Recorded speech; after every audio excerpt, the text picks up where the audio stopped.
everything, and we're talking about the part one finale. This is American Horror Story episode 5. Once again, this is the finale of part one, and we got a lot to get into. I think this was very, very revealing because we see a lot more backstory when it comes to Preecher, right? So I really enjoyed how we go back to Manhattan, 1987, and we get to see the backstory of Preecher. She was like this designer, successful designer, had a one-night stand, and she gets pregnant, and she runs into a lady who says she can give her the world if she gives up her baby. But anyway, in that opening scene, we also see the same doctor that's taking care of Anna, delivering the baby when it comes to Preecher, and he is kind of antagonizing her and all types of stuff. Definitely not the best bedside manner, that's for sure. And, she delivers a baby. It's a lot of blood. The Ashleys are present, or whatever their names are back then. And the thing that is just still raises some type of mystery is we don't see what the baby looks like, any of that. And as we know, she gave up the baby. And just, I'm moving back and forth a little bit. I do jump around here and there. I may not talk about certain things in the exact chronological order, but that's just a heads up. So, and also on another note, this is the most talkative Preecher has ever been in this episode alone.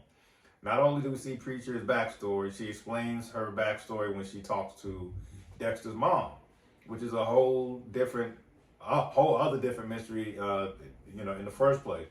So she explains this whole thing with Dexter's mom, and the thing I took from it the most was she's talking to Dexter's mom and warning her that Dexter's family is in danger.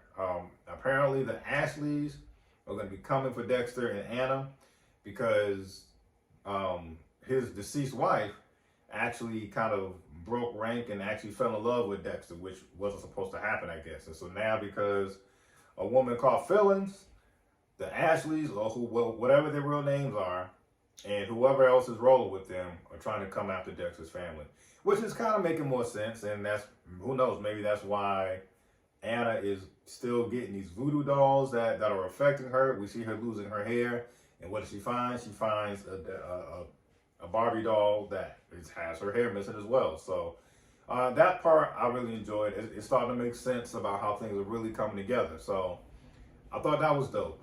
And speaking of Dexter's mom, I still want to know what's going on with this trial. I'm sure they're going to get more into the details in part 2 about what in the heck is going on with this trial. What type of ungodly things is she talking about that Dexter's dad put her through? And she is disappointed and upset that Dexter does not want any part of choosing sides of this type of turmoil they got going on. So yeah. And in terms of Anna, definitely wasn't the best number of days for Anna in this episode. One, she's put on bed rest because of the risk, her pregnancy being at risk, or such a high risk. 2, before she would find that out, she finds out when she goes to see Siobhan that Siobhan is working with her rival, the younger threat, Babette. And we'll definitely get into Babette and Siobhan in a moment. And also, she still seems to be hearing voices, going crazy. And another thing about Anna, she finally confronts Dexter about the picture. Finally confronts Dexter and gets him to admit that he doesn't believe that there ever was a stalker. Like, he's starting to believe that Anna is making all this up for whatever reason. Feels like that she's even upset about not going to the award ceremony. So she's making up all these weird stories. So, like Dexter is really coming off like a jerk overall in this part 1. And also Nicolette, one of my favorite characters on the show. There's definitely still something up. I'm sure we're going to get more that's revealed when part 2 hits.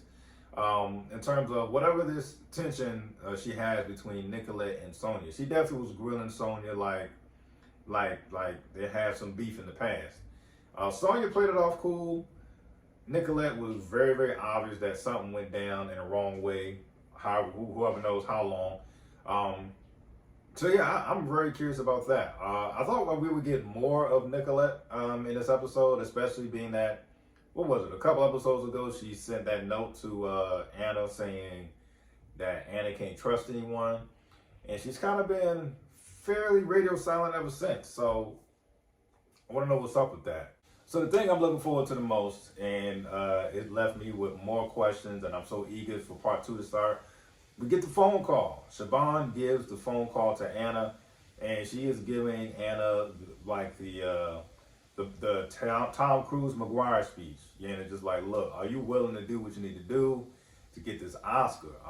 Do you want this Oscar more than your baby? Blah blah blah. And Anna is like, yes. You know, she is all in.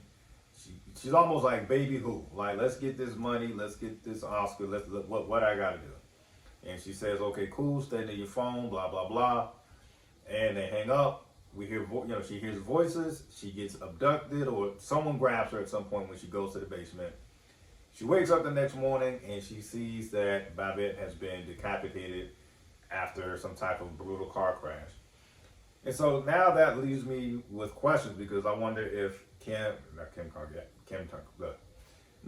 wonder if Siobhan has something to do with it. Like, was this some type of long game setup where she had to screw someone over in order to have her homegirl Anna win, set her in place to win an Oscar or something like that?